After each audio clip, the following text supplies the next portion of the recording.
Right the summary of the poem the Sunny rising. The Sunny rising poem का सारांश लिखें। Semester 4 English major paper 7 का ये बहुत ही ज़्यादा इंपॉर्टेंट सवाल है जिसे मैं आपको एक इजी नोट से समझाऊंगा। और दोस्तों क्योंकि ये मेरे द्वारा हैंड रिटेन यानी हाथों से लिखा हुआ नोट्स है, इसलिए आप इसे अपने एग्जाम में हूबहू लिख सकते हैं, आपको फुल में फुल मार्क्स जरूर मिलेगा। तो चलिए आंसर को डिस्कस करते हैं। John Donne was a famous English poet, preacher and scholar. John Donne एक प्रसिद्ध इंग्लिश पोएट थे। प्रीचर मतलब उपदेशक, जो धर्म का उपदेश देते हैं दोस्तों उसे प्रीचर बोलते हैं, वो प्रीचर भी थे और विद्वान थे। He was born in 1572 in London. 1572 ईस्वी में जॉन डन का जन्म लंदन में हुआ था। और लंदन कहाँ है दोस्तों? इंग्लैंड में, मतलब इंग्लैंड के लंदन में जॉन डन का जन्म हुआ था। And died in 1631। और दोस्तों जिसका जन्म होता है, चाहे वो बहुत ज़्यादा महान व्यक्ति हो या एक नॉर्मल सा व्यक्ति है, उसकी मौत जरूर होती है। तो जॉन डन की मृत्यु भी 1631 ईस्वी में हो गई थी। He is best non for his love poems, religious poetry and powerful sermons.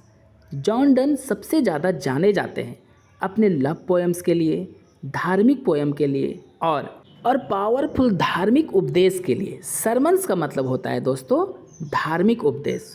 Done is considered one of the greatest poets of the metaphysical school of poetry. John Donne को माना जाता है सबसे महान पोएटों में से एक। मेटाफिजिकल पोएट मतलब, मेटाफिजिकल का मतलब होता है दोस्तों वैसे पोएट जो साइंस से परे बात करता है, मतलब जिसे साइंस नहीं मानती है।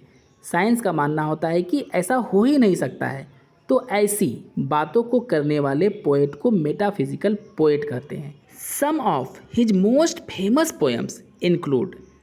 जॉन डन के बहुत सारे फेमस पोएम थे, जिसमें से कुछ जो सबसे ज़्यादा फेमस पोएम, प्रसिद्ध पोएम थे दोस्तों, वो इस प्रकार हैं। पहला है द सन्नी राइजिंग, जो हम लोग डिस्कस करने वाले हैं। नेक्स्ट है एवेलिन डिक्सन। नेक्स्ट है फॉरबिडेन मॉर्निंग।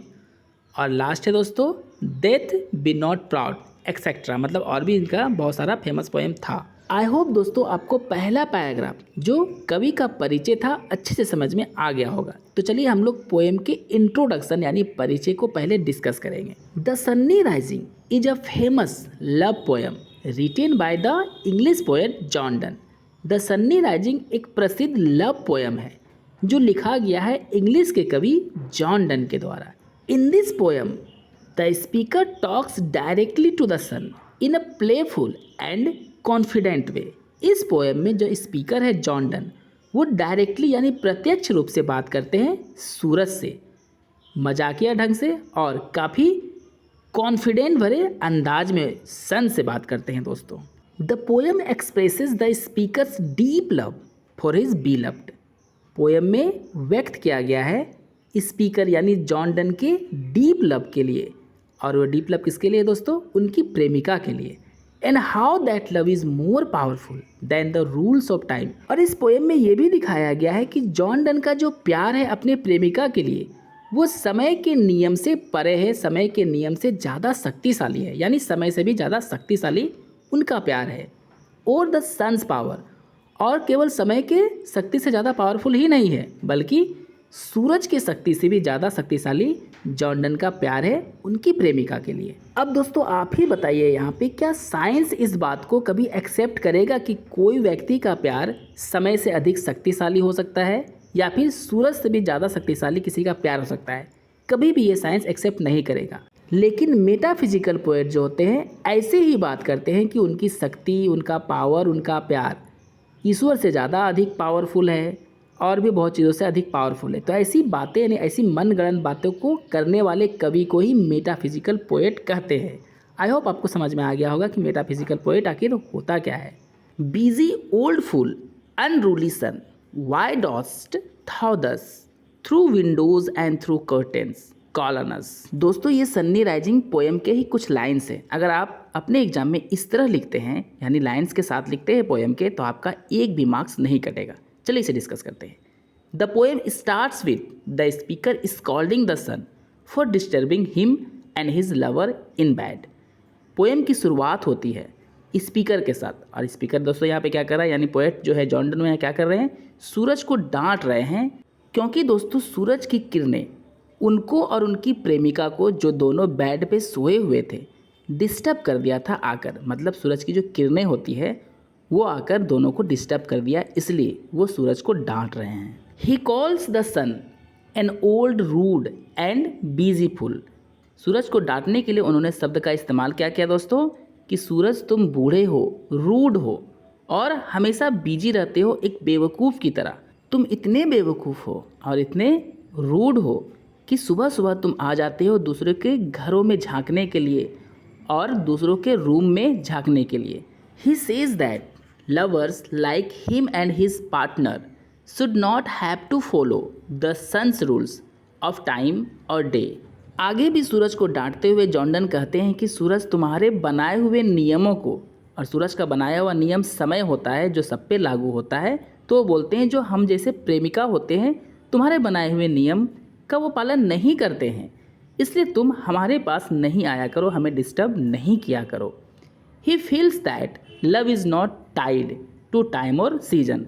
क्योंकि यहाँ पे जो जॉन डन है वो महसूस करते हैं जो प्यार होता है वो समय या किसी भी मौसम या ऋतु से वो बंधा हुआ नहीं होता है, इससे काफ़ी ऊपर होता है। Then the speaker challenges the sun's power saying that even though the sun controls the season and wakes up kings, farmers and school boys. फिर जो स्पीकर जॉन डन है दोस्तों वो सूरज को चैलेंज करते हैं कि हालांकि तुम्हें शक्ति है कि तुम कंट्रोल कर सकते हो, किसे, सीजन को, राजाओं को जगा सकते हो, किसानों को जगा सकते हो और स्कूल जाने वाले बच्चों को जगा सकते हो। It has no power over true lovers. लेकिन तुम्हें पावर नहीं है कि तुम सच्चे प्रेमी को आकर जगाओ, उन्हें डिस्टर्ब करो। He says that lovers live in their own world and their love doesn't change with time. John Donne कहते हैं सूरज से दोस्तों आगे कि जो प्रेमी लोग होते हैं वे अपनी ही दुनिया में जीते हैं, अपनी ही दुनिया में रहते हैं और उन पर समय का कोई भी असर नहीं होता, क्योंकि समय के साथ उनका प्रेम जो प्यार होता है वो कभी बदलता नहीं है, बस आगे की ओर बढ़ते जाता है। मतलब उनका प्यार और भी गहरा होते जाता है। The speaker even goes further to say that he and his beloved are more important than the rest of the world। Speaker आगे सूरज से कहता है कि वह और उसकी प्रेमिका इस दुनिया में जितने भी चीज़ है उन सबसे ज़्यादा महत्वपूर्ण है। मतलब सूरज से कहने का उसका सीधा सा मतलब है दोस्तों कि इस दुनिया में उसके जैसा और उसके प्रेमिका के जैसा इम्पोर्टेंट और कुछ भी नहीं है। He claims that the sun doesn't need to travel around the world because all the riches and beauty of the world are in their bedroom.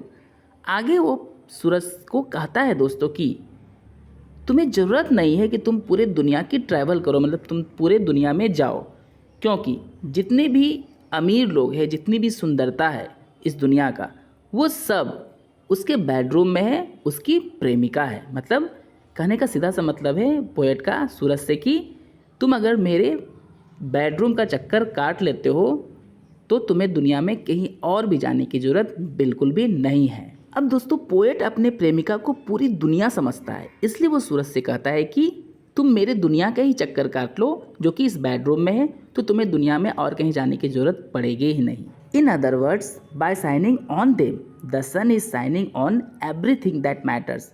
दूसरे शब्दों में यहाँ पोएट ये कहना चाहते हैं कि सूरज अगर उन दोनों पे चमकता है, अपनी रोशनी डालता है, तो दूसरी किसी भी चीज़ों पे जो बहुत ज़्यादा इम्पोर्टेंट हो सकता है उन सब पर अपना प्रकाश डालने की ज़रूरत नहीं है, क्योंकि उन दोनों के यानी जॉन डन उनकी प्रेमिका से ज़्यादा इम्पोर्टेंट कुछ भी नहीं है। In the final part of the poem the speaker changes his tone slightly. लेकिन पोएम के अंत में जो स्पीकर जॉन डन है अपने बातों को काफ़ी स्लाइटली मतलब चतुराई से बदल देता है। मतलब जितना चीज़ वो सूरज के साथ कर रहा था, उसे डांट रहा था, ओल्ड कह रहा था, बीजी कह रहा था, फूल कह रहा था, इन सब बातों को वो बदल देता है। और आगे क्या कहता है दोस्तों, instead of just scolding but continue signing only on them. दोस्तों यहाँ पे कंटिन्यू साइनिंग आपको ऐड कर लेना है बट के बाद, ये बाय मिस्टेक नहीं लिखा गया, यानी मिस्टेक हो गया यहाँ पे, तो आप यहाँ पे ऐड कर लीजिएगा continue signing.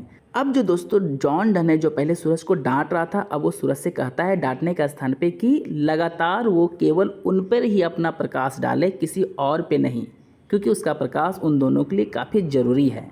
He says their bed is the centre of the universe. अब जॉन डन बोलता है सूरज से कि उनका जो बेडरूम है वो इस पूरे ब्रह्मांड का सेंटर है, केंद्र बिंदु है। And their love is the most important thing, और उनका जो प्यार है वो सबसे ज़्यादा इम्पॉर्टेंट है, इससे ज़्यादा इम्पॉर्टेंट कुछ भी नहीं है। He turns the sun's power into something that now serves them not controls them. अब दोस्तों जॉन डन सूरज को डांटते नहीं है, अपने बोलने के तरीका को बदल कर कहते हैं कि जो सूरज की पावर है उसका रोशनी वो उनका सेवा करे अपने रोशनी से, मतलब उनकी प्रेमिका का सेवा करे उनके रोशनी से, उनको कंट्रोल ना करे। मतलब सूरज को कहते हैं कि अपने पावर का इस्तेमाल मेरी सेवा में लगाओ, मेरी प्रेमिका के सेवा में लगाओ, हमें कंट्रोल नहीं करो। दोस्तों मेरा ये नोट्स अगर आपको समझ में आया हो, आपके लिए हेल्पफुल हुआ है तो कमेंट करके ज़रूर बताएं, और आपको आपके कोर्स का पूरा नोट्स चाहिए तो सब्सक्राइब करके जुड़ जाए मेरे चैनल के साथ। वीडियो को लाइक करें और शेयर करके अपने फ्रेंड्स की भी हेल्प जरूर करें। चलिए अंतिम पैराग्राफ को डिस्कस करके इसे फिनिश करते हैं। In the conclusion John Donne uses clever languages, wit and bold ideas in this poem. संक्षेप में हम देखते हैं दोस्तों कि जॉन डन जो है बहुत ज़्यादा क्लेवर लैंग्वेज मतलब चालाकी भरे भाषा का उपयोग करते हैं, ज्ञान का उपयोग करते हैं, और क्योंकि वो सूरज से डरते नहीं हैं इसलिए यहाँ पे उनको बोल्ड भी कहा गया है, मतलब साहसी व्यक्ति भी कहा गया है। The Sunny rising is not just about love. Sunny rising जो है दोस्तों केवल प्यार के बारे में ही नहीं है, but also about how powerful love can be so powerful that it makes even the mighty sun seem small and unimportant. मतलब सन्नी राइजिंग में ये भी दिखाया गया है कि कैसे एक सच्चा प्यार सबसे अधिक पावरफुल हो जाता है। मतलब एक सच्चा प्यार जो होता है वो सूरज से भी अधिक पावरफुल हो जाता है, सूरज से भी ज़्यादा इम्पोर्टेंट हो जाता है, और इतना इम्पोर्टेंट हो जाता है कि सूरज भी उसके सामने छोटा और बेकार प्रतीत होने लगता है।